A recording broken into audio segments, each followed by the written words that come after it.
Háromzsák ravasság, magyar népmese.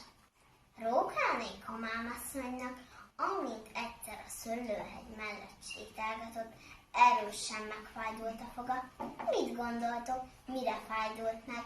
Bezzeg, hogy a szőlőre, történet sem. Arra sétált Sündisznó asszonyság.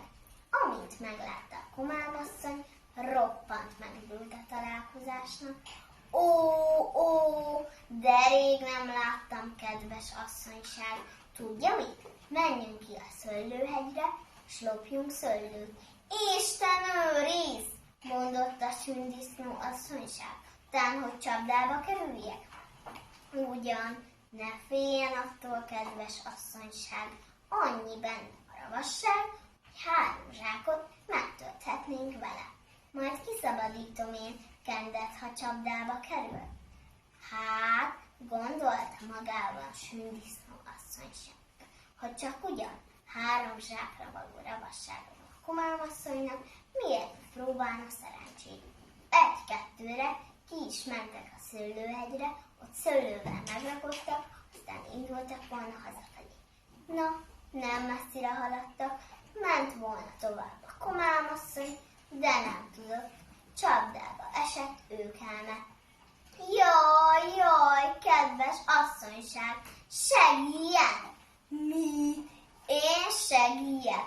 Csodálkozik Sündisznó asszonyság. Hát mire való a Kent 3 zsák ravassága? Az ám 3 zsák ravasság, nyöszörgött a komámasszony. Amint egy árkon átugrottam, beleejtettem, nincs Kennek valami ravassága. Hát, bizony nekem csak egy van, de próbálja meg, hát ha hasznát veszi. Tegyen úgy, mintha meghalt volna. Majd jön a gazda, kiveszi Kendet a csapdából, és miközben arra készül, hogy megnyúzza, utca neki szaladjon, ahogy csak a 4 lába bírja. Úgy is történt, ahogy Sündisznó asszonyság mondta. Csak hamar jött a gazda, kivette a komámasszonyt a csapdából, az meg úgy szaladt, ahogy csak a 4 lába bírta.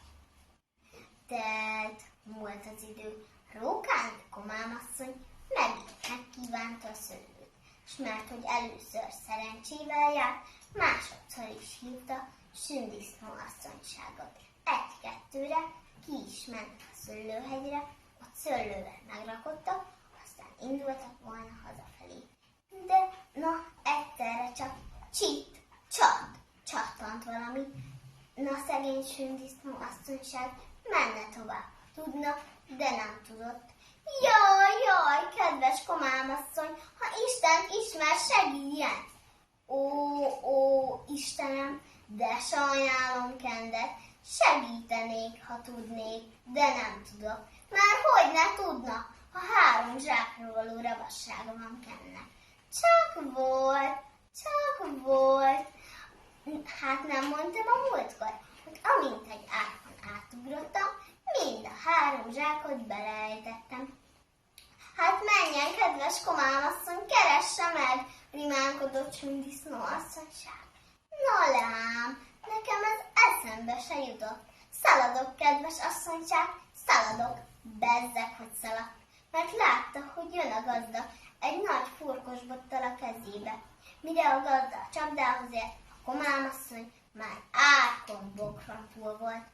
Na, szegény Sündisznó asszonyság, most mi lesz veled? Vele viszont az lett, hogy amint a gazda a csapdához ért, nézte, aztán megsajnálta. A csapdából kivette, sapkájába beletette, s mit gondolt, mit nem. A gyerekeinek hazavitte. Így volt, vége volt, mese volt.